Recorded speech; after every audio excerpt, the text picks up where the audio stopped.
The following program is intended for mature audiences.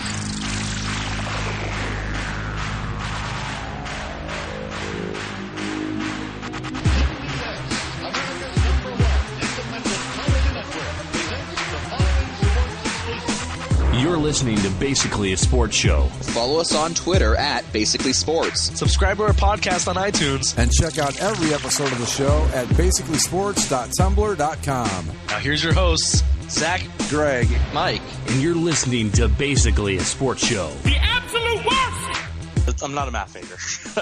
None of us are. We're kind of in uncharted territory here. Yeah, I took a guess, and you both were just deadly silent. I don't know. 40 Rice Krispie treats at $10 is 40 cents a piece. All right, listeners, help us out here. That sounds right. It sounds right to me, too, but I can't say for certain. It could be $100. I really don't know. Oh. Anyway, so before we get into the sports stuff, let's do, say, 10 minutes on Endgame so I can get an idea of it before I go see it. Oh, okay. Oh, well, here's the problem. I don't think we can do that, Greg. Do what?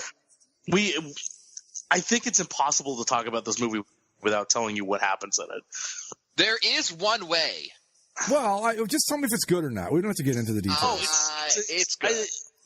I think it's a perfect capstone to 11 years of filmmaking. Okay. Of 21 movies in a universe. All right.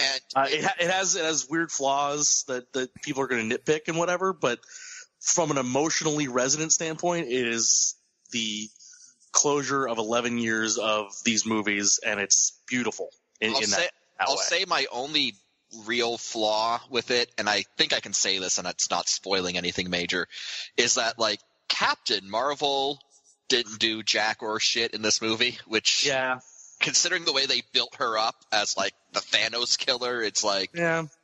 Look, well, I don't have a single... It was clear that she was kind of brought in late in development in all this. Yeah, and I was going to say I have not a single problem. I'm not one of these people. It's like, how could they make Captain Marvel a girl or whatever? I think that's great. I love all of that. Captain Marvel's been a girl for, like, the last 15 years in the comics anyway, so whatever. So I'm not one of those guys, but I think that universe has been so established at this point, and she's so relatively new on the general public scene that it just feels like a shoehorn type thing. Anyway, she has a couple big moments where she's useful, but like there is one point in the movie where she says, "I'm going to be gone for a while. I will see you later." It's right. Literally like they were like, "Oh, we have nothing for her to do," and Red Letter Media kind of said it best. She had a Poochie the dog moment. I must go. My planet needs me. Yeah, the only thing they didn't do was they didn't, like, Captain Marvel died on the way back to her home planet. But this is the best way to talk about in Endgame without getting into spoilers. So, Greg, just take a look at this diagram, and this is all that you need to know. Okay. No. See, Zach gets it. Yeah. Again, it's one of those things that you'll get it when you see it. Yeah, when you see the movie. Basically, the way that I would also kind of tell you why I'm saying that is 20 minutes into the movie, or maybe it's probably even less now that I think about it. I think it's around 10 minutes. Is it? Jesus. Yeah. So, 10 minutes in, a couple things happen, and then I just turned to my best friend that went to the movie with me. We both said to each other, I don't know what this movie is about anymore. Exactly. Like, it happens, and you go, well, we're kind of in the wilderness. Like, anything. This could be anything now. It just shows you how they did such a great job at marketing it, because they knew everybody was going to see it. And I think they even created an extra level of hype by, in the trailers, they make sure to show you only stuff from that first like 10 minutes or so of the trailers. And you think that's going to be like the movie, and it's not. And even in the trailer, there's like a frame from later in the movie. But when it's all around the stuff from the beginning, you have no context for any of it, so you don't know what the hell you're looking at. And so they did just such a great job of hiding what this movie actually was while also making you excited to go see it at the same time. So, I mean, really just a master class. It is amazing how much goodwill they bought over these 11 years that made us care about all these things. So that's it then. There will be no more Avengers movies, no more. Oh no, there will be. There's not this particular. Yeah, this thread. iteration. Right. This is which is kind of the thing where I'm at, where I'm kind of like, after this, I don't think I'm going to feel the need to see every single MCU. I'm not going to like write off the MCU entirely, but like there were a few movies that, you know, they didn't bat 1,000. Let's put it that way. Zach mentioned a few weeks ago, like Thor: The Dark World and Iron Man 3, where it's like in lesser hands, these are franchise killers. Which, by the way, Mike, I am so surprised that I had to know as much about those movies as I did for this. I know, where Thor: The Dark World is like integral to Endgame, and it's like why? They do a good job of like explaining it for you because they know that people hadn't seen it, but it's just like, oh my God, you're really going to make me care about this now? Okay. It's like out of all of the movies you could have like done, like I get that it's like you chose Thor: Dark World, but but like Thor: Dark World, like Iron Man 3, the 2 Ant-Man movies, honestly, Doctor Strange didn't blow me away either. So like I was kind of feeling a lot of Marvel fatigue going into this, and so now it's like, you know what, this movie was awesome. Zach's right. The emotional resonance, like the end of, like it ends perfectly. Oh, the last 45 minutes of that movie are pure spectacle in all the greatest senses. It's so great. I could not be happier with the ending, and as an Iron Man fan, I could not be happier with the ending. And I'll just leave it at that. Is it better than Infinity War? I don't think so. Okay. Infinity War is a better movie. Infinity War is a better movie start to finish, yeah. Okay. It's definitely in the upper half of Marvel movies. It's probably in the top 10, but it's not it's a roller coaster for sure, but it's also different than any of these other movies have been to a certain extent. Which does great things for it. But I think the thing that's also important to note, and I think people would have understood things a little bit better that way, but it also was better marketed this way. When they were making these movies, it was originally going to be Infinity War Part 1 and Infinity War Part 2. But they decided to change the names for marketing reasons. And you know, that's fine. But this is very much a companion piece to Infinity War. Okay. Like if you were to watch these back to back in a 6-hour session, you know, that would end up being, they would flow together perfectly. It would be a terrific story, start to finish, from just those two movies alone. Together. Now, one more quick question on the whole thing. Is it vital to have seen all 20 movies prior to this just to see this and still enjoy it? You might want to go brush up on Thor: The Dark World, of all things. I mean, really, there's only like one plot point, or I guess 2 plot points you need from Thor 2, but they tell you in the movie. Like you don't have to think that hard on it.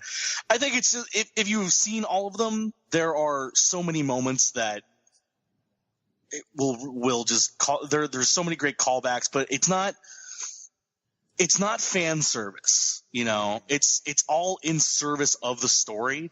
Like, yes, we as fans will geek out about certain parts of it, but it's not stuff there to just be like, oh my God, there's the thing.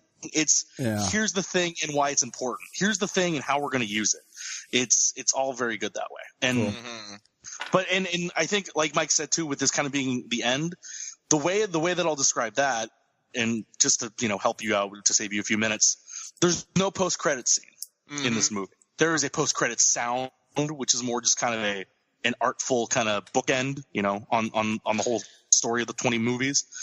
But it is not like it's very much, they're not looking forward. They set up some things at the end, as they do, to kind of say, like, here's where the characters are going now and what you might be able to look forward to. But there's no direct, like, it's not like the end of the first Avengers where Thanos shows up and says, all right, I'm going to come get you now. Like, the end of the movie doesn't have, like, a Skrull invasion happening. It doesn't have, like, the Silver Surfer popping up or an X-Men saying, hey, we're here now too. It's very much, this is the close of this arc, the Infinity Saga of the story of these Infinity Stones, of these characters from Iron Man, the end of Endgame. This is the end of that arc. We will still tell more stories going forward. There will be more movies. Hell, there's a Spider-Man movie coming out in July. Mm-hmm. Which, again, kind of took the wind out of the end. Well, I mean, yeah. That's Sony's fault. Marvel didn't want them to do it, and Sony's like, yeah, but he's still our character, so we're going to use him. But I want to pull up the next the Marvel Cinematic Timeline. Like what's coming up? Because I think that also kind of shows you what the future of this universe is at this point. How this is very much is the end of a story, and there's still going to be movies, but it's going to be sort of a pause on things that matter. So we have Endgame, which like we just talked about, the capstone. You get your Spider-Man, which Spider-Man is the official last film of Phase 3.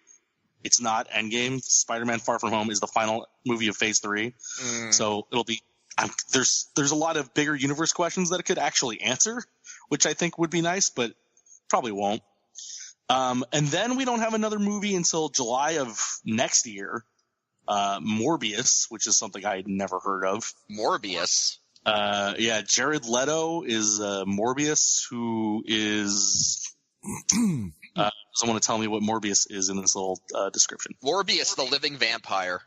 There you go. Don't know what they're making a movie for more. Okay. And then May of 2020, there's an Untitled movie, but I think that's been shifted around because of that was supposed to be Guardians 3, but James Gunn's firing and rehiring has pushed that back. Venom next year, which isn't technically part of the MCU either. There was supposed to be a Black Widow movie, and there's a contract signed, and that's going to be in the works. So let's see how that goes.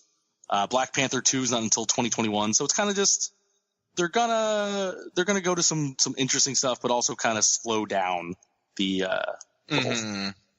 So good. Doctor Strange 2, The Eternals, Shang-Chi, Master of Kung Fu. Those are the Marvel movies on the slate.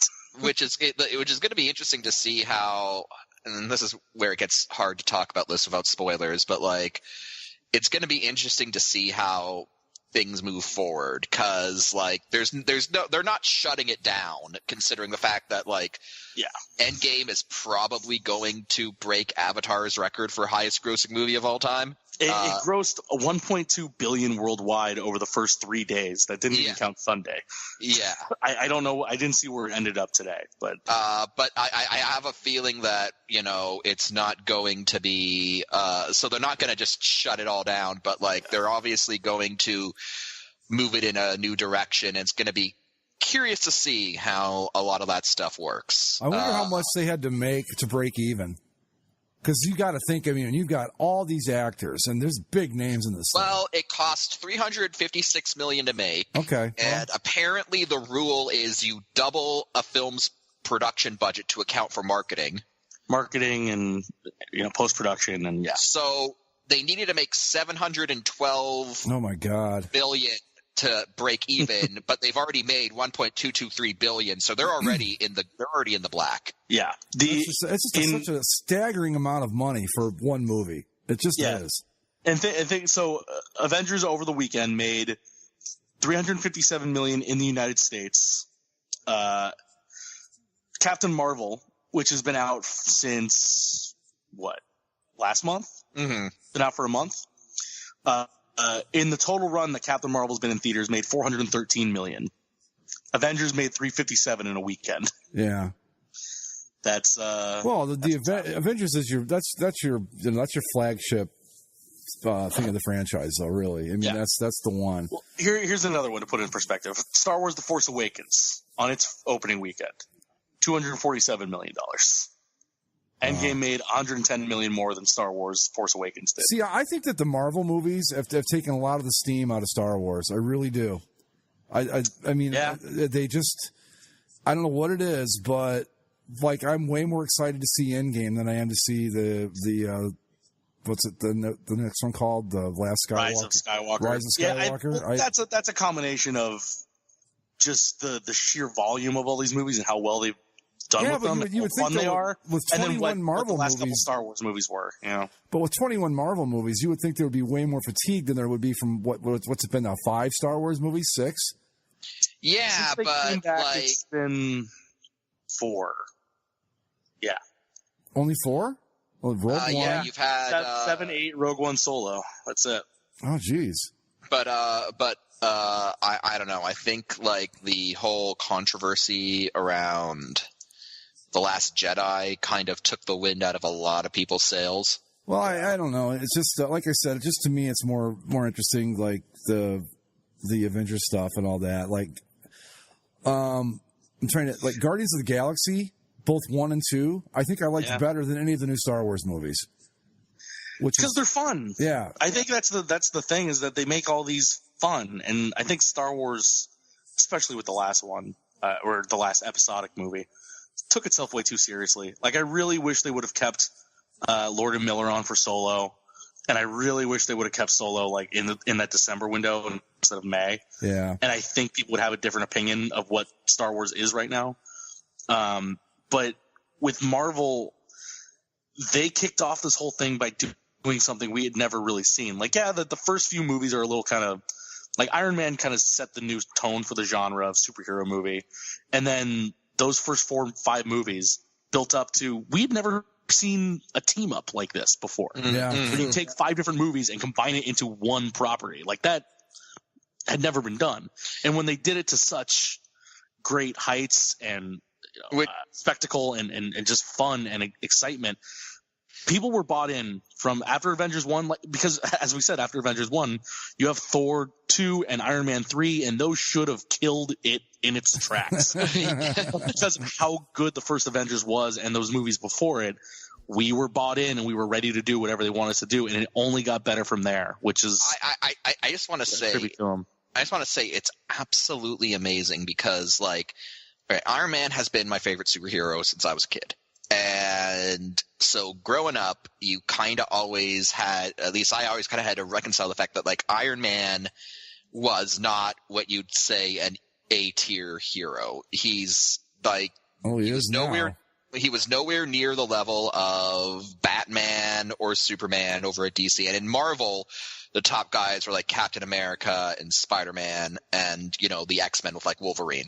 And so the fact that like I was so psyched way back when, like 11 years ago, just to be able to be like, Iron Man is getting like a serious big budget movie adaptation, and they got like the perfect actor to play Tony Stark. Yep.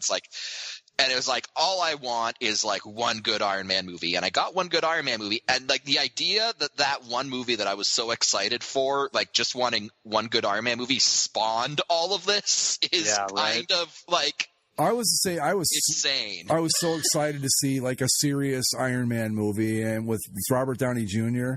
as Tony Stark, I was just, this is going to be great. I mean, I just thought there's no way this can fail, and I would have been so disappointed if it had been terrible. Like if it had been Iron Man 3 right out of the gate, oh my god. Well, see, that's why Iron Man 3 pisses me off so much, because like Iron Man 1 is a great movie, and Iron Man 1 not only plants the seeds for all of the MCU, but like it also kind of plants the seeds. It's like, hey man, you got the 10 rings, like Mandarin's coming, and then it doesn't happen. So that's kind of why I loathe Iron Man 3, because it's like I can't even go back and enjoy the first Iron Man without feeling a bit peeved. But yeah, whatever. But no, it's kind of like you said, Mike. It's amazing that in the last 11 years, like you think when Iron Man the first one came out, it came out the same year as The Dark Knight. Mm-hmm. Batman was at his peak when it comes to pop culture saturation and importance and what people thought about all these heroes in the hierarchy of things. Man of Steel would come out not that long later, and despite it not being the best, it was still pretty good, and people love Superman. Yeah. But in that time, I think right now, like even when you consider all the other Marvel properties, how huge X-Men was, how huge Spider-Man was, Iron Man and Captain America are right up there with Batman and Superman when it comes to American culture icons. Now, yeah, absolutely. And you could have never even thought of saying that. Even then, like the Avengers heroes were all behind every single X-Men of importance. Yep. For Wolverine, your Cyclops, Storm, Professor X, Magneto. Those had more cultural saturation. All of Spider-Man, his villains, his girlfriends, all had more cultural importance than Captain America did or Iron Man. I remember when I was a kid, Justice League was way cooler than Avengers. Oh, sure. You just didn't even. Same when we were growing up. Mike and I had all the cartoon shows that were so good. Oh yeah, no. DC animated shows were on top. DC's animated shows were amazing, and the Marvel animated shows were kind of shit. Like not like X-Men was good, but that's it. X-Men was good. Like okay, I'm a huge Iron Man fan. I'll go to bat for the '90s Iron Man animated show, but I won't. Like if you press me on it, I'll admit it's actually very bad. Yeah. But it's actually really, really bad. But you know that's sort of like, I don't know if I actually thought about this, and it's actually really interesting. Like, do you want to know what Marvel's big offering was when Batman Begins came out? Oh, Fantastic Four.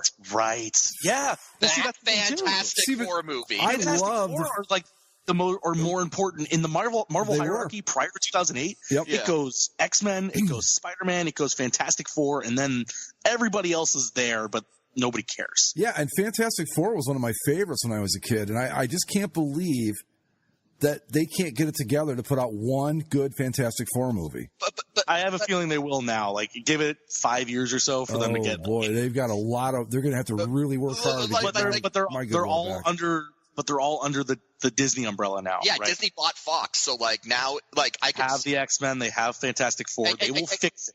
And you've got to think from like Disney's perspective. They're like, well, shit, we just closed the book on a lot of top tier like titles. So, I mean, Fantastic Four and X-Men aren't bad replacements for what comes. But I guess what I would say, but I guess what I was getting at is that like you go back to say like 2007, 2008, and you see like DC hit gold with the Dark Knight trilogy, Christopher Nolan's Batman trilogy. And you want to know what DC's opinion was when Marvel was doing the whole Avengers thing?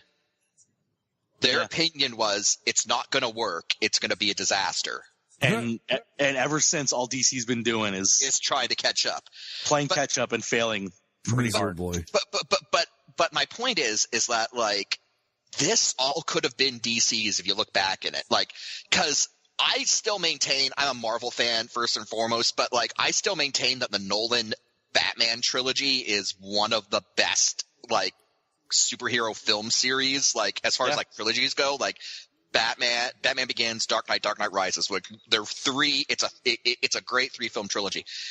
You got to and they got that stuff out and into pop culture before Marvel even began with this whole thing. So you've got to think that if DC had believed in the idea of a cinematic universe from the get-go, this could have been theirs. Well, I think, and I've maintained this opinion for a few years now. Mm-hmm. What I think really sunk DC in terms of trying to keep stride with this was Green Lantern. I was going to say Green Lantern. Oh, that one was bad. If that Green Lantern movie works, you have the Nolan Batman, you have the Man of Steel Superman, and if you get a Green Lantern movie that works and expands the cosmic universe of DC, you're in. Like, that's it. Like, no matter, like, Marvel can do exactly what they're going to do, but DC would have been with them every step of the way. But that failed horribly.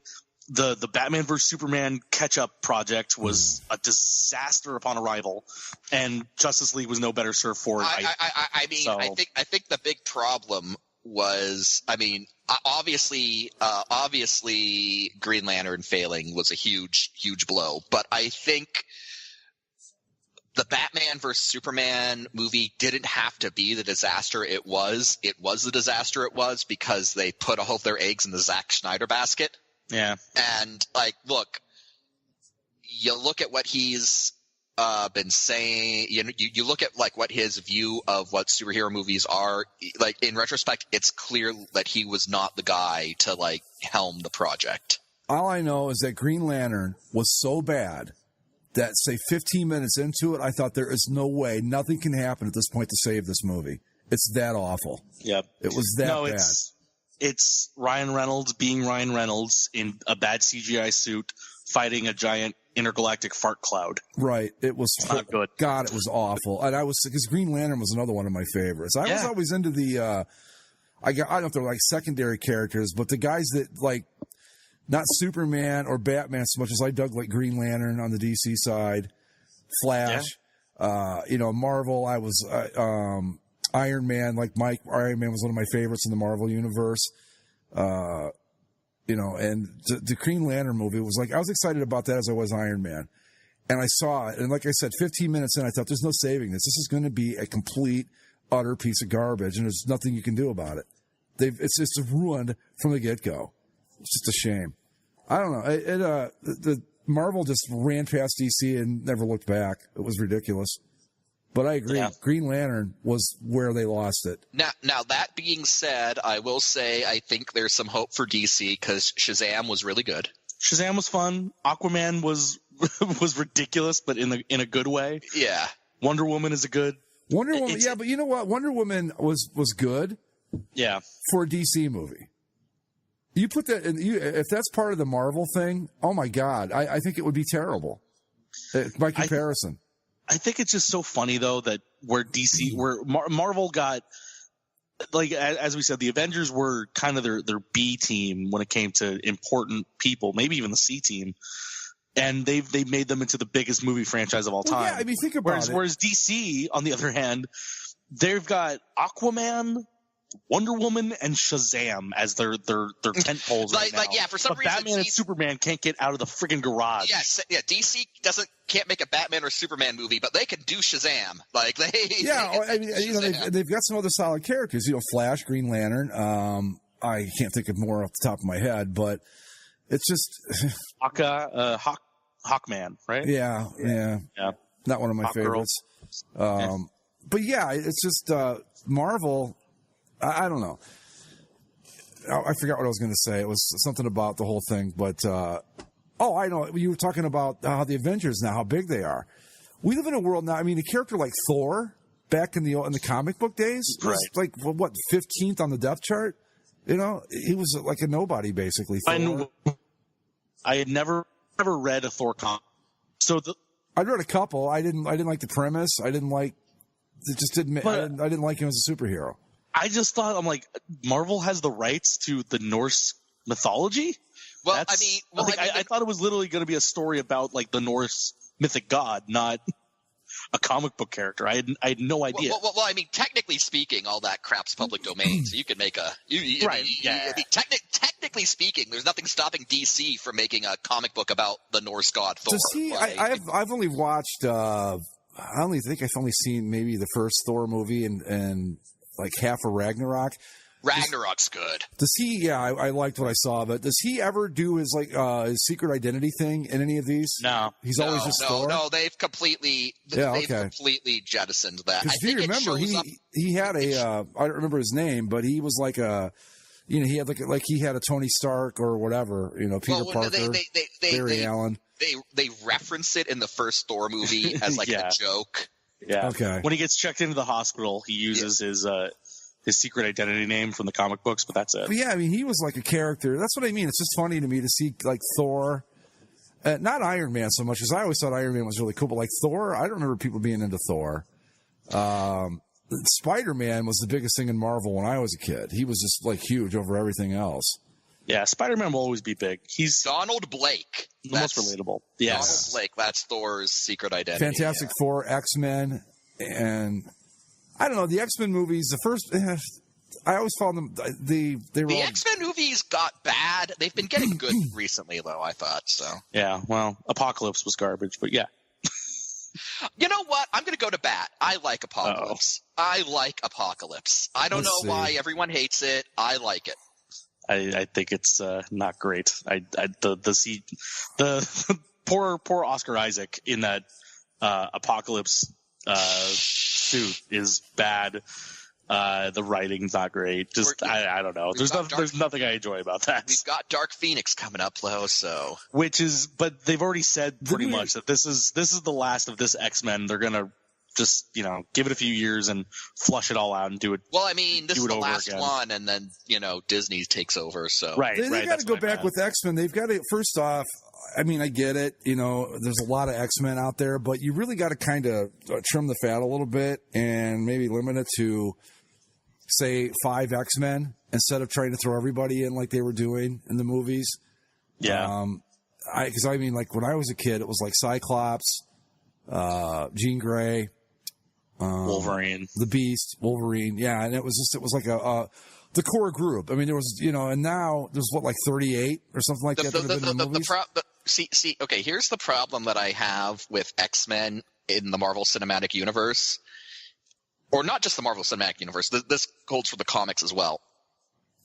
It makes no sense for the public to be have this bias against mutants when they accept the Avengers and other superheroes as just fine. Yeah. Well, because the X-Men are a genetic problem with the human race, whereas the other things are all accidents. I know, but it's a really thin line. It's not Peter Parker's fault he got bit by a spider. I guess it's not really the X-Men. It's not Wolverine's fault. He was born with bone claws. I tell you what, a lot of these, I think X-Men in particular, needs to be like a Netflix show. A really good one, like a big budget one. I mean, X-Men would be so much better served by TV because then you could do all the characters like you're talking about and give them their proper due. Yeah. Like Flash, the WB Flash or whichever one it's on. It's not bad. It's fun. But they need I've said that all along about X-Men. They've got to do it as like a TV show, a well done TV show. Maybe instead of doing the Agents of S.H.I.E.L.D., they should have said let's do X-Men.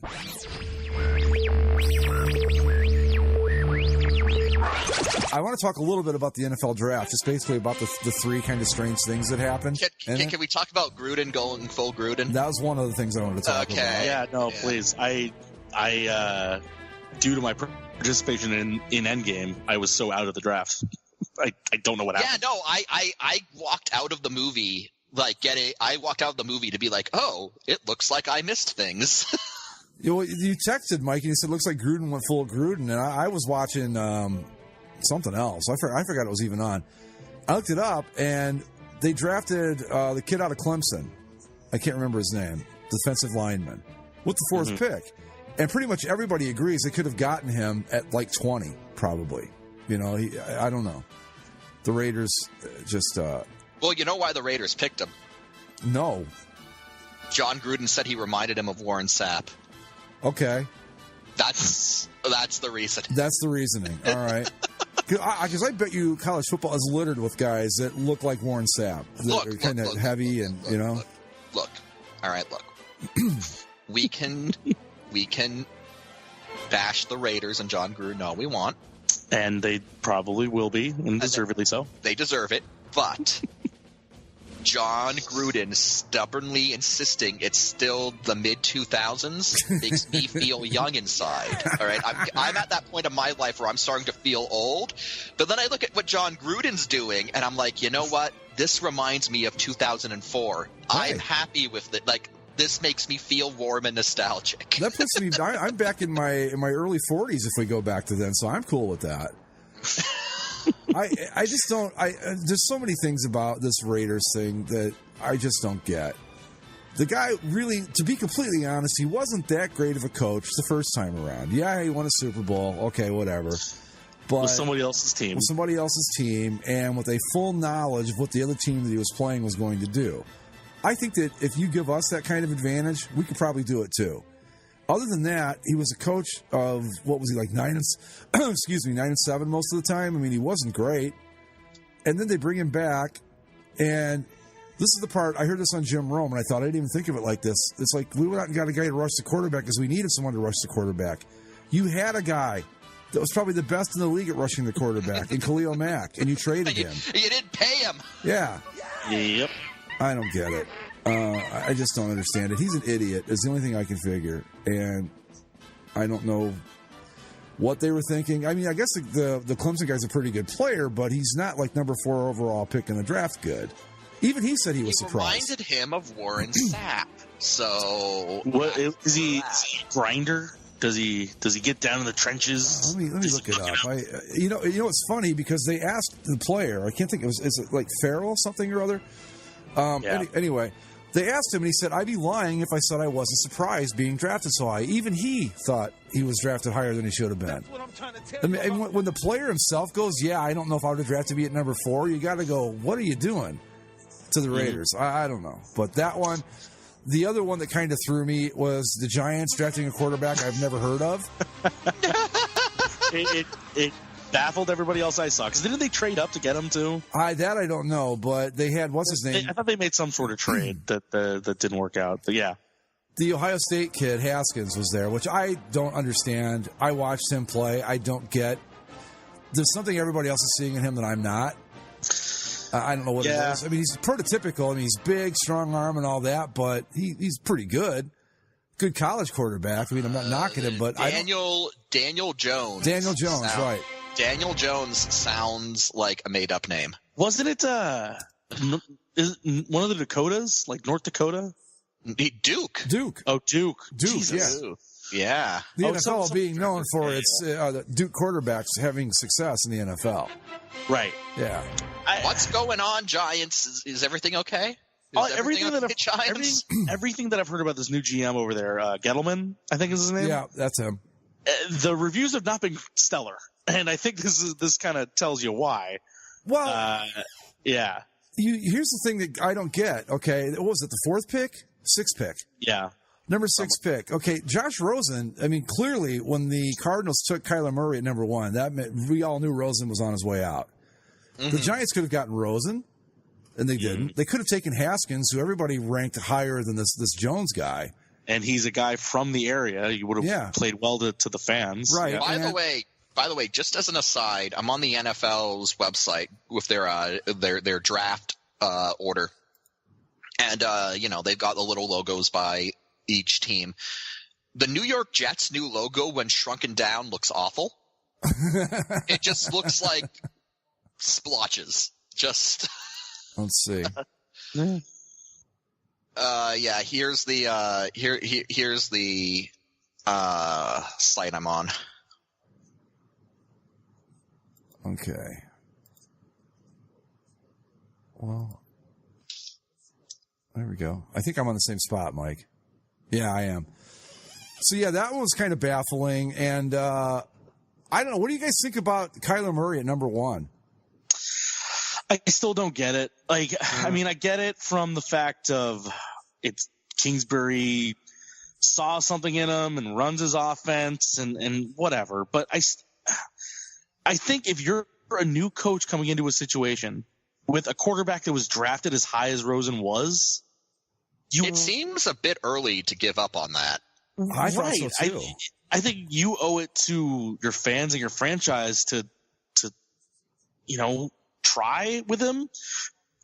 I mean, at least to that. I mean, I guess Cliff Kingsbury doesn't owe anything to him, but it's not just a coach's decision, right? It has to be a full organizational thing. And from what I saw of the Cardinals, no, they weren't great.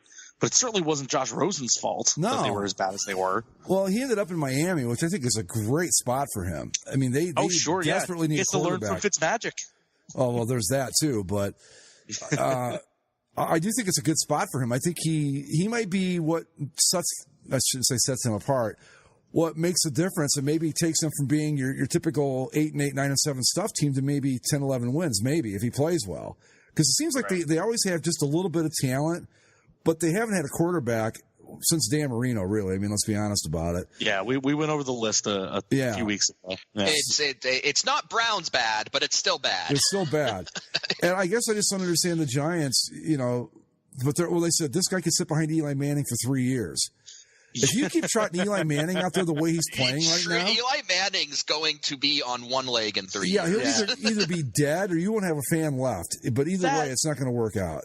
I think that has to be the real damning thing about this whole thing with the Giants. Is not necessarily that they took the guy. is that they think that they're going to have Eli Manning for another 3 seasons. Do you want him for another 3 seasons at the way he's playing? No, of course not. Yeah. And this goes back to last year's draft. They could have gotten a pretty good next generation quarterback last year if they had just admitted to themselves that Eli was done, but they couldn't do it. Yeah. I mean, it's not like Saquon Barkley's bad, and I think he's going to be a good player for them going forward, but they had more pressing needs running back. Exactly. And like as good of a running back as Saquon Barkley is, being a fan of a team that has a go-to running back, I can tell you, it's not the way that you win the football games anymore. It can be a very important player and make you a dynamic team if you have the quarterback and the offense that works around him. So yeah, you've got to have a decent passing game for a run game to even be effective. Because other than that, and beyond that, hell, the offensive line, which the Giants don't exactly have either.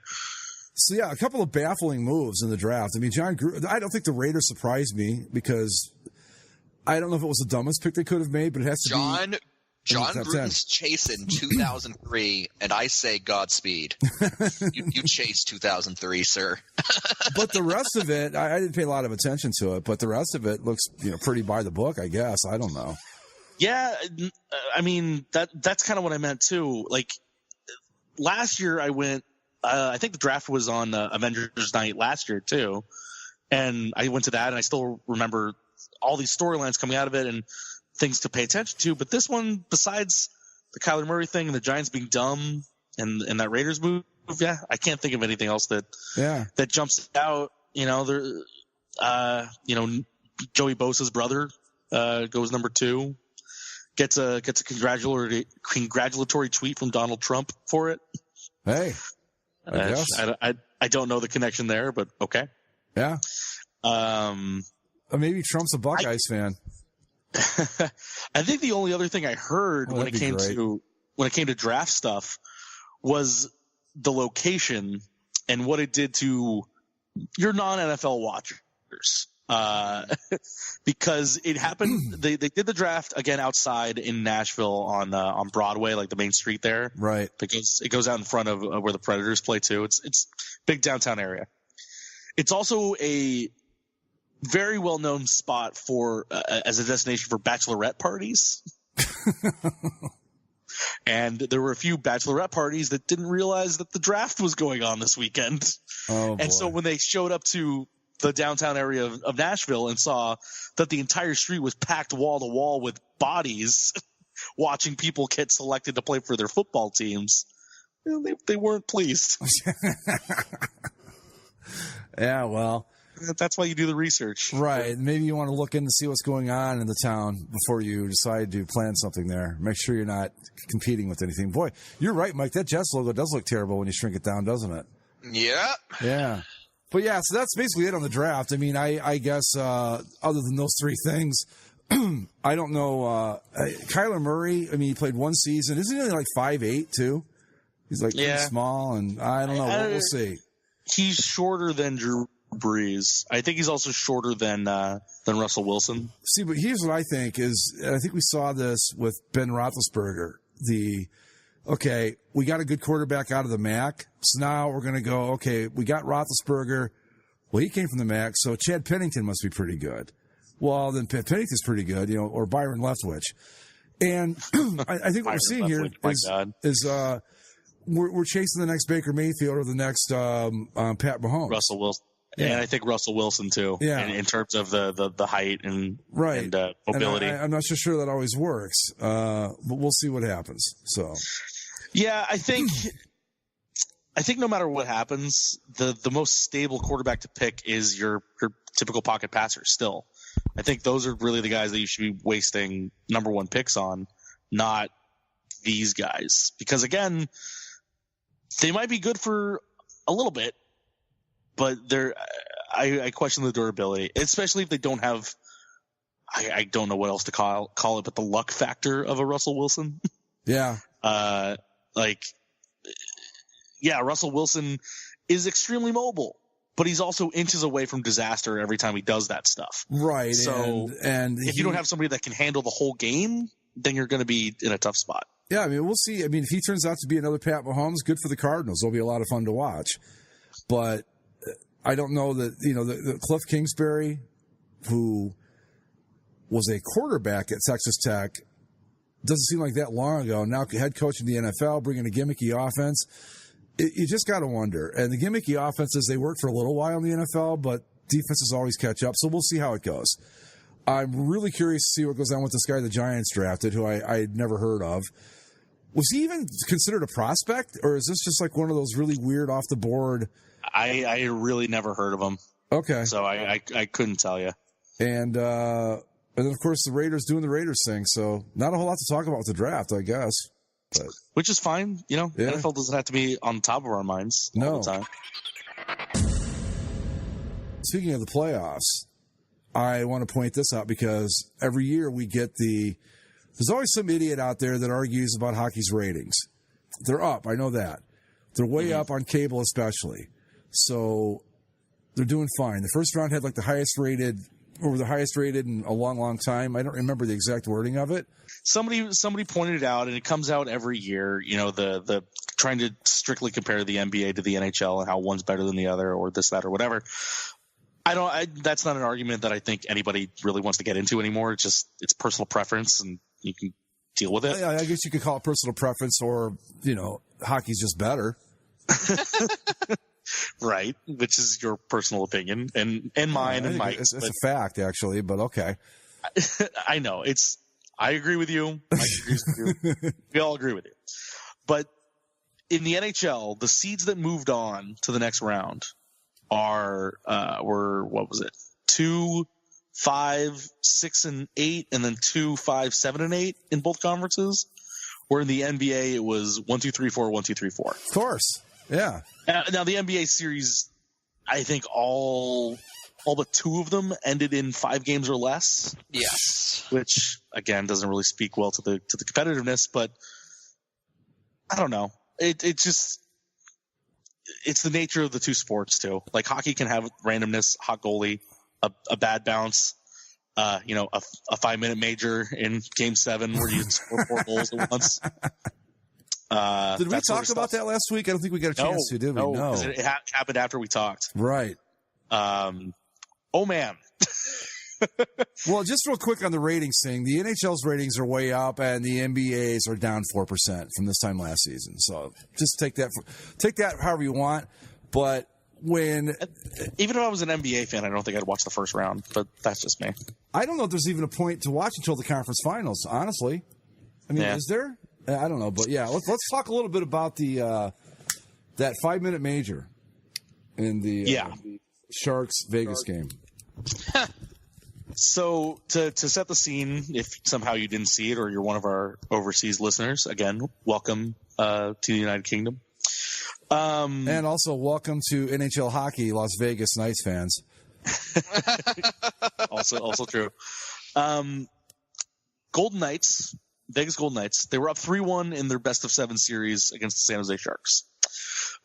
San Jose went back to San Jose, or no, they was in Vegas. They scored a big win to make it 3-2. Okay. One shot down to kill the series for Vegas, but still got 2 more chances. One of them's on home ice. You should be fine. You go into Game 6. It's a goaltending battle. You're heavily outplaying the Sharks. You're throwing all these shots on net. One of them eventually has to go in. You go into a first overtime and a second overtime, and they give up a shorthanded goal in overtime. Yeah. Series tied all of a sudden after you lost on home ice in a game you dominated in double overtime on a shorthanded goal. Well, let's stop and talk about the shorthanded goal for a second. I thought it was a little soft. It was. Especially with how that game had been going. Yeah. An incredibly weak goal. But that stuff happens, you know, and credit to Martin Jones for he got shat on, just kind of picked on for the first few games in the media and with his stats. And, people kept saying the stat that I saw brought up was that of goaltenders based on a few of these like advanced metrics, he was the worst starting goaltender in the league this season, like at 5-on-5, which is kind of incredible and shows you that the Sharks are lucky. We're lucky to kind of be where they were at the end of the year.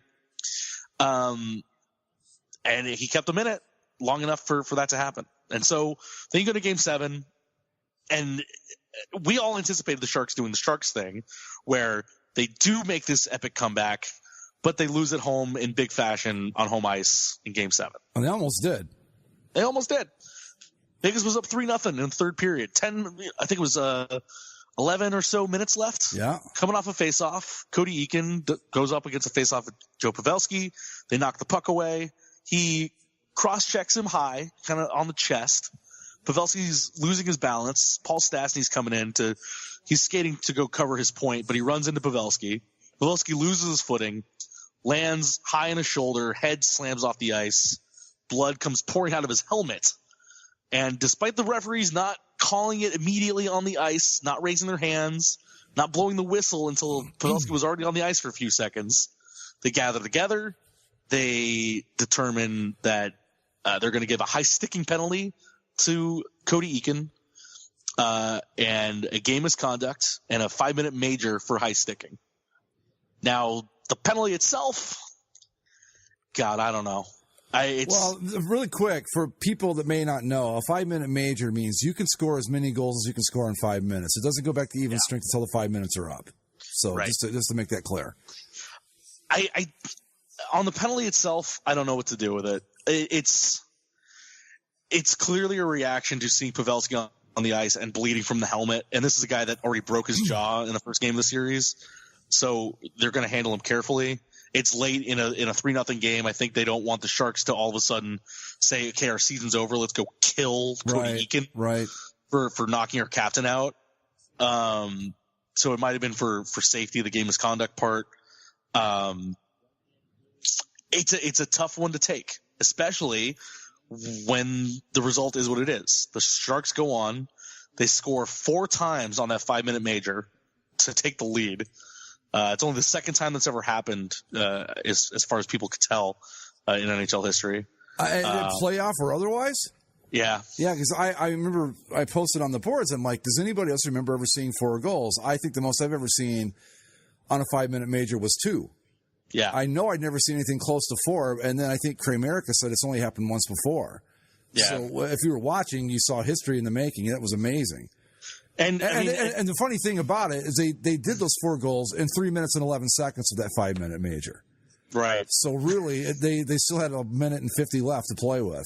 Yeah, the Sharks clearly got a fire in their eyes after seeing their captain go down and had that opportunity. They made the most of it. Fleury looked like terrible on all those goals. Yeah. And it looked like San Jose was going to pull off the miracle. Vegas ties it with 47 seconds left. They go to overtime. The Sharks end up winning 5-4 in overtime in Game 7 to erase the 3-1 series deficit, to erase a 3-0 lead or a 3-0 deficit at home in Game 7 after scoring 4 goals on the same power play. An incredible comeback. Something, as we said, completely un-Shark-like. It almost was Shark-like, though, because when Vegas tied it up with, 47 seconds to go?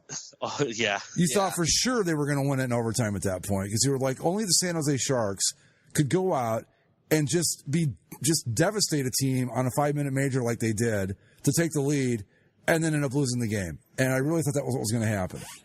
But it was still pretty amazing to watch. So anyway, so the Sharks move on. And but again, I get the gripe from the Vegas fans, because I think at most,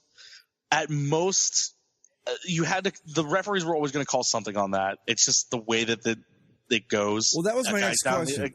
That guy's down on the ice with blood. Something has to be called. Right, but was it a 5-minute major game misconduct play? No, I don't think it was. I really don't think so. I don't either. Because first off, they called him for a high stick, which it wasn't. Second, it's hard to say what you even want to call the penalty on. Like, is that a cross check to the chest? Yeah, but that particular snippet of a play happens 100 times in a game and will never get called. It's just part of the physical play of the game. So then he gets knocked off balance, and Stastny's coming in. He doesn't hit him maliciously. He doesn't throw him to the ground. He kind of just runs into him as he's falling down, and then he loses balance completely and falls and injures his head. It's an unfortunate play, but it's not a 5-minute major. I didn't think so either, and I honestly think had there not been blood involved, I don't know if they call it. honestly.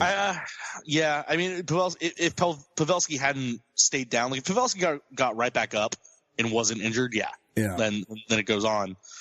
But at the same time, it's exactly what you said, Greg, and I think what we all said too.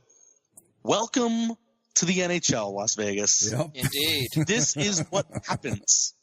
Yeah, this is why I don't have any sympathy for the Vegas fans, because like this shit is what being in the NHL is about, and they've avoided it until now. Well, now they know. Now they fucking know. Let's make something else clear too. This doesn't. You don't get equal footing now. This is just your introduction.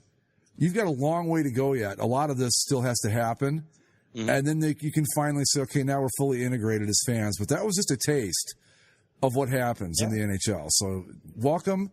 You finally get it now. Yeah. And now we'll, see how it goes from here. But yeah, that was certainly bad calls. You get crappy results. Yep. But at the same time, you get hope that gets ripped away from you. You get all of that. Oh yeah. I also, again, it's just so funny. Like after the game, Jonathan Marchessault was complaining about it to the media. And he made a comparison that is very apt, and I have the same response as he did then, because he brought up the Rams-Saints NFC Championship game. I had the same response to Jonathan Marchessault and the Vegas fans as I did then. Mm-hmm. You still had every opportunity to finish it, and you didn't take it. You were up 3-1 in the series. Yep. You were at home in Game 6. Yep. You went to double overtime. You even let up a shorthanded goal. You could have scored a shorthanded goal on that 5-minute major. You didn't. You could have let up 2 goals on that 5-minute major and survived, but you didn't. Mm-mm. You tied the game again. Right. You had overtime to play. You could have scored again, but you didn't. You survived is the right word, but you withstood a barrage of 4 goals in 3 minutes and 11 seconds and still had enough fortitude to tie the game later. So you can blame that call all you want, but you had multiple chances to win. Yeah. So spare me. The call sucks. It totally sucks. Absolutely. And I will agree with you. And I will say that the NHL officials, the officiating in the first round was not the best I've ever seen. Mike will attest to it too in that Leafs Bruins series. My God. Yeah. But that is the reason you may have lost that specific game or been in that specific situation, but you had more than enough opportunities to finish the damn thing, and you didn't. Well, not only that, but you gave up 4 goals in 3 minutes and 11 seconds. Come on. Again, like I said, like you said, and I've seen, you could have given up 2 goals in the 5-minute major. Something that happens, but if you had just given up the 2 goals, you probably still win. Mm-hmm. But they didn't. No. And that's just what it is. It sucks. And again, this is the NHL. It sucks. It's a shitty result, but you have to live with it and move on because it's going to happen again. Maybe not to that dramatic of an extent, but you will get screwed by calls in the future, and you can't just sit here and waste your life complaining about it because that's not the reason you lost. Not at all. First off, you were up 3-1 in the series. You let it get to a Game 7, so that's on you. You gave up a shorthanded goal in overtime. That's on you. There's a lot of that call. That's not the reason they lost the series. It has very little to do with it.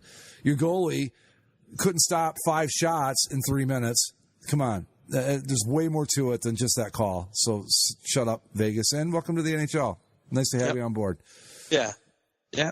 Now you don't get to go to the finals every year. How about that? Yeah.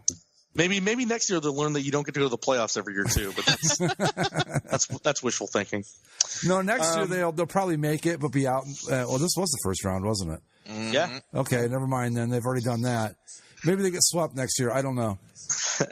The other surprising Game 7 result, the bunch of jerks move on. The Stanley Cup champs out in the first round as the Hurricanes somehow pull that one out. They were the better team in Game 7. Mm-hmm. It was just, I don't know what the hell happened to Washington, if they were just tired or what, but Carolina outplayed them in that game, especially in the overtime period. And I think for the 5 minutes leading up to that Carolina goal, it was pretty evident which team was going to win that game, and it was not Washington. I think the Caps just had you always get the Stanley Cup hangover.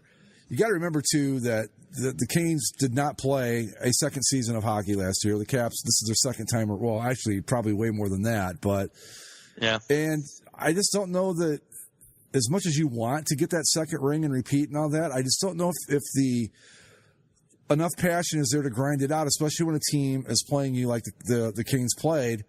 And, you know, you're looking at it going, we should be rolling these guys, and we're not. I don't know what happened there. I don't understand it. I think that clearly Washington's the better team, but the Hurricanes played better hockey, and they won the series, and here we are with me hoping that they can somehow knock off the Islanders.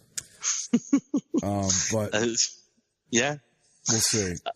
And then the last game, they're leading the Islanders. So. They're up 2-0 in that series, so their momentum hasn't killed. Are they really? The last game, yeah. Oh. They won the first two games. The Canes. Yeah. Wow. Carolina Hurricanes. On the Islanders. All right, Jackets. Balls in our court. Because it's all because the Islanders are playing in Brooklyn, of course. I believe that. I do. You know what? I don't disagree either. I think if they were playing in Nassau, it'd be 2-0 the other way. But yep. You know. Well, you go from having this incredible fan, you know, like a crowd at Nassau. I mean, just they were amazing in the games they played there. And now you're in Brooklyn, and my girlfriend. The car is back, by the way, in Brooklyn. My girlfriend, she's like, "Well, won't the Long Island fans go to Brooklyn?" I said, "Maybe some, but not enough to do what they did in Nassau. No way." I think it made a huge difference. I really do. I said that from the start that I didn't like this, but hey, the NHL. I think it'd be weird for any team to play different playoff rounds in different buildings. Absolutely. Yeah. Like, even if say the Lakers, for example, played a home series in the Pond versus a home series, or I guess in this case with it being the Islanders, let's say it's the Clippers. Let's say they played the first round in L.A. and then they play the second round in Anaheim. Yeah. It'd be weird. It wouldn't be the same sort of atmosphere. No, I don't know. I want to see how far it is from Nassau Coliseum to the Barclays Center. I think in a straight line it's not bad, but it's, again, with that area of New York, it's all about train times and drive times, parking, and there's a whole parking lot that surrounds the Nassau Arena. Brooklyn is in Brooklyn. There's not exactly like parking structures every 5 miles or every 5 blocks. Okay, according to Google Maps, it's a 45-minute trip by car. By car. Bus, it's an hour and 28. I guess if you're taking like public transportation. So, but the point being that I just don't see a lot of, and, a lot of these fans out, in Long Island way be like, fuck Brooklyn, we're not going there. Why would we? Also watch it true. on TV. Yeah. So also true. But the Islanders are moving back to Nassau permanently, right? Not to Nassau. They're building an arena in Belmont. Okay, but they will be back on Long Island again. Yes, they're working on it. All right, good. Yeah. Good. But yeah. The last Game 7 that we didn't talk about, Mike. Mm-hmm. What's up, man? How's it going? Not good. Not good. Another Game 7 in Boston, and I told you this one you got Freddie Anderson.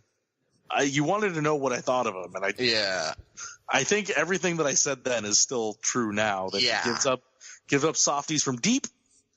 Not the best in tight pressure situations. He's there you go. I mean, it wasn't all him, of course. Gardner again, like second year in a row, like giving up a turnover that leads to a Boston goal in a Game 7. I mean, it's been said all year, and it came back and bit them in the ass in the playoffs that the defense is this team's weak point. And quite frankly, that needs to be what is improved upon. The Leafs need to shore up the defense. They have some good parts in place. Morgan Rielly, as an example, is a pretty good defenseman. It's not a complete clown show, but this team isn't going to move past where it is if they don't shore up the defense. Obviously, you want to get someone better than Freddie Anderson in there, but goaltending's less of an issue than the defense. But the back end needs to be where they make the improvements. I mean, you look at the Leafs and their offensive game is pretty good. They don't need to change much on the offensive end of things, but they need to shore up that defense, and they need to, and they eventually need to make a change in net, and that's pretty much it. Because those were the two. I mean, the back end's what failed them in that Game 7. Yeah, I don't mean. I'm not asking this to be a jerk. I'm seriously. I seriously want to know how many times does that make that you guys have lost to the Bruins in Game 7 in the last few years? 3. 3. Okay, I wasn't sure. All right. Yeah, if there's a team that hates the current playoff format, it's probably the Toronto Maple Leafs. Yeah, I can't blame them. There's that. That's I mean, there's not much to say. The offense isn't the problem. Coaching's not the problem. The offense is on point. Babcock has done pretty damn good things since he's been here. The problem is the defense. They need, and to a lesser extent, the goaltending situation. Yeah. With the goaltending, it's tough because I remember the Ducks were lucky that when Anderson faltered, they still had John Gibson behind him. Right. And they had the ability to switch. And I mean, when Freddie was here, I thought the world of him. I thought he is a very good goaltender. Just he's one of those very good goaltenders that has a couple flaws that are deadly in situations like that. Like the third goal is a goal from distance with nothing in front of him that he should stop. Yeah, that he should have stopped that. The Gardner goal is on Jake Gardner for passing it to the side of the ice where there was nobody except the Bruins. And I mean Gardner gave up another goal like that. That was a backbreaker in Game 7 last year. And so you look at it and you don't want to go play like what if, but you look at it if Gardner doesn't make that mistake, if Anderson doesn't let that goal in, a 3-1 game becomes a 1-1 game, and that's an entirely different situation. So it's one of those things where you look at where the game went wrong, where the game got away from them, and it's defense and goaltending. Defense is a bigger issue, obviously, but that's what they need to work on. Jake Gardner needs to be fired into the sun, honestly. I mean, because this is 2 years in a row that he's done this. So against the same team in the same building. So Jake, we're sorry, but could you step outside, please? We're going to strap you to this rocket and fire you into the sun. Yeah. Okay. Yeah. In fun facts, of course, Jake Gardner, former Anaheim Ducks prospect, and Freddie Anderson, former Anaheim Ducks goaltender. So you're welcome. Yeah, Mike, I was going to text you during that game, but I thought, leave the man alone. There's nothing to say. There's nothing to say, really, yeah. I couldn't think of anything. I thought, I can't cheer him up, and something's not going to bother him, Yeah. Yeah, what are you going to do? I don't know. These Bruins are, I used to not. Now you're seeing it firsthand. I used to not really care one way or the other about the Bruins. Now I hate them. I hate them a lot because I don't like the way they play. No, that Brad in Game 1 where Brad Marchand stepped on who was his stick? Calvert, was it? No, Calvert's with Colorado now. Or Colorado, that's right. Yeah, Colorado. Atkinson? Cam Atkinson? Okay, yeah. Yeah, he just stomped on his stick with his blade to break it because he's a jackass. Well, and they just, I don't know, man. I don't know enough hockey terminology to describe it correctly, but I don't know. I don't want to call it thug hockey because it's not that bad. They play heavy. Yeah, right. Yeah. Yeah, it's like rough and tumble, trap a lot, that kind of thing. And I don't know. It just, I could see where a team like the Maple Leafs would have trouble with it, although you did get 3 wins against it. But I knew that the Jackets had to win one of those two games or the series was going to be over quick because it just doesn't seem as easy as it was against Tampa Bay. But then I don't know if anything's ever going to be that easy again. And that's just the way it turned out. But anyway. Hey, I will give credit to the Jackets. The way they grinded out Game 2 was impressive. Yeah. I just don't know to get it tied to go back to nationwide is an achievement for them. Right, but I don't know that they can. Can they play that kind of hockey and win playing that style of hockey enough to win the series? I don't think they can. I just don't think they're built for this. I think Bobrovsky's the better goaltender. I think he's shaking off whatever his playoff issues are. I like the Jackets' defense also. It's really just can they score enough, and they're a grinding team. They're a John Tortorella team. I think they are more suited to face the Bruins than they would have been, maybe even the Leafs. But it's just a matter of who can grind out better. This is going to be at least a 6-game series, I think. It's going to be rough too. Tough. It's going to be a rough one. Yeah, a grind it out. Just yeah. And I don't know.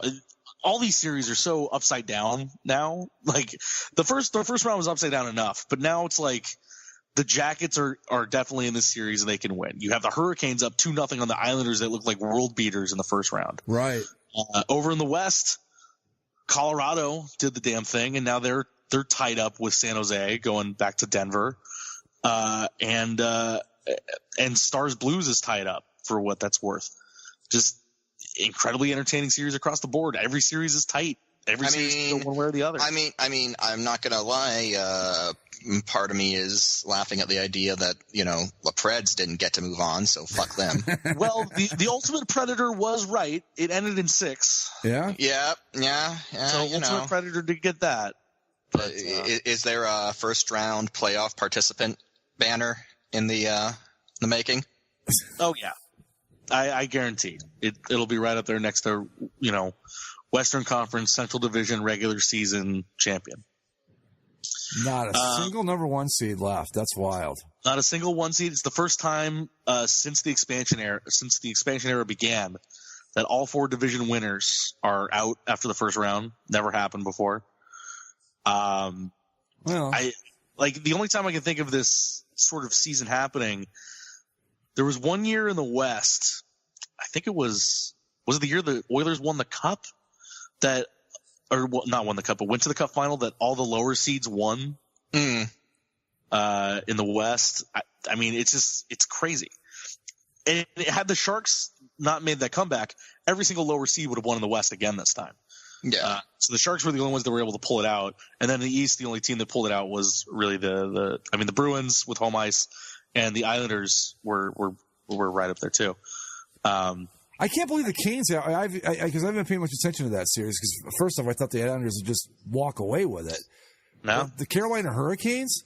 Yeah, the Hurricanes won Game 1 in overtime, and then Islanders scored first in Game 2, and the Canes just stuck with it and beat them 2-1. See, because there was this thing that came out. I'm sure I posted it everywhere that I could post it, where every team that's ever swept the number 1 seed in their conference has gone on to win the Stanley Cup. So that got me dreaming.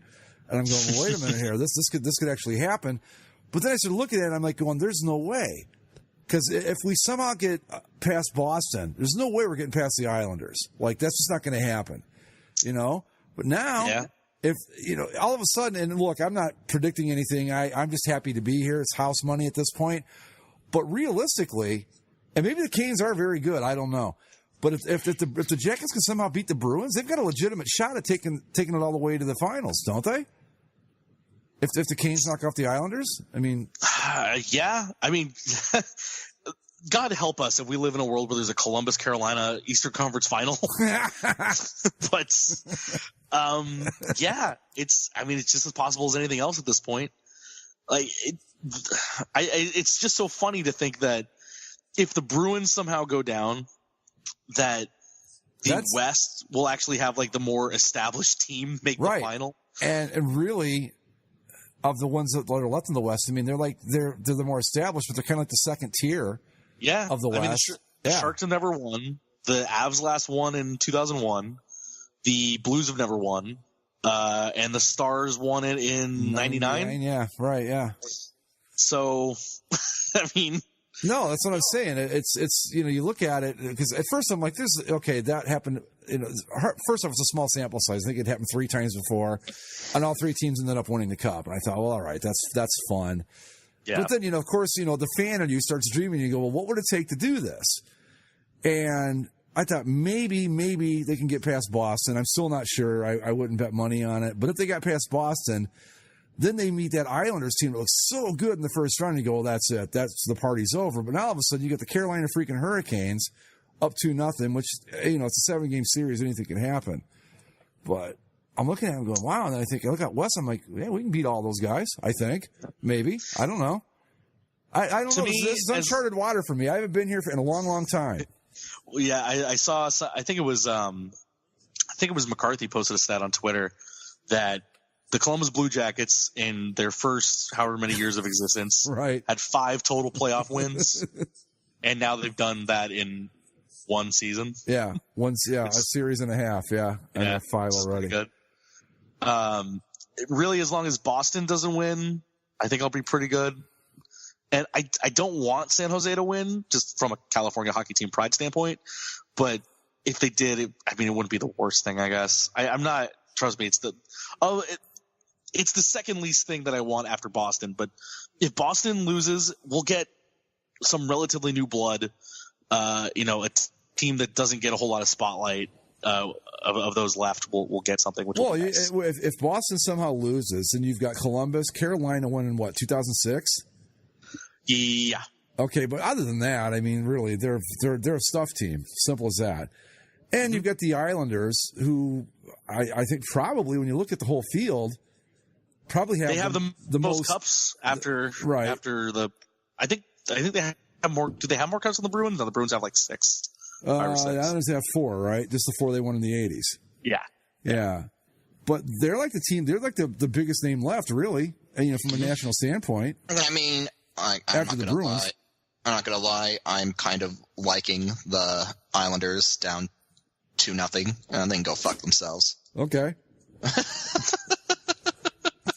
I'm just amazed. Because I'm not even supposed to be here. Oh, yeah.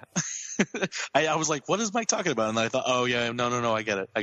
Okay, what's he talking about? I don't get it. The John Tavares. Oh, that's right. Yeah.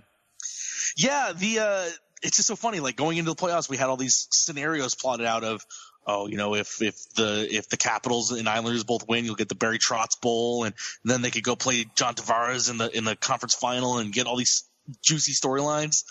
And now we just have chaos, which is good. But the nice thing about it, I like chaos. Chaos is fun. It's completely unpredictable. It wasn't 1, 2, 3, 4 like it was in the NBA. Yeah, it's fun. It's interesting. Hey, the Warriors did have to play 6 games against the Clippers. So, geez, that's like really, 7-game double overtime. Double overtime game 7 in the NHL. Which really, I watched that and I can't feel bad for Warriors fans. Like the Warriors fans that are in there complaining about, it's so hard being a fan of this team. They won so much and now they just look like meh. It's like, come on. What? Oh yeah, you didn't see Buck fan? Oh, you got to be kidding me! Oh yeah, is he doing that same act in the NBA? No. This is a legitimate thought because I've seen it elsewhere that they're just so like put on by the success that it's so hard. Now, there's so much drama in the team, and it just sucks. Let me tell you, as a fan of the Lakers, aren't they up 1-0 on the Rockets? Yeah, they're fine. They're going to be fine. And let me tell you, I can tell you this as someone who was a fan of the Lakers back in the 80s. Winning 5 titles, there's nothing about that sucked. Not one thing. Not one thing sucked about it. It was awesome every step of the way. And so spare me. It's hard being a fan of this team. Fuck, it was great being a fan of that team when they were Showtime and all that. Come on. I don't know what his trip is. He claims it's like he's trying to do a reverse jinx thing, but I don't buy that. I don't buy that for a second. I don't believe it. Anyway, so there we go. Any more thoughts on the hockey before we? It's nuts. It's fun. It's fun. I watch every single game. Now that we've gotten to the second round, I don't really think anybody should be taking seeding into effect at this point. Yeah. Just any one of these teams can win any one of these games, and I wouldn't be surprised if every single series in the second round goes 6 or 7. It's completely unpredictable, and some people will say that's a bad thing, that you don't know who to root for and you don't know who's supposed to be good, but I don't see how. It makes the whole thing very fun. I know who to root for. It's pretty easy for me.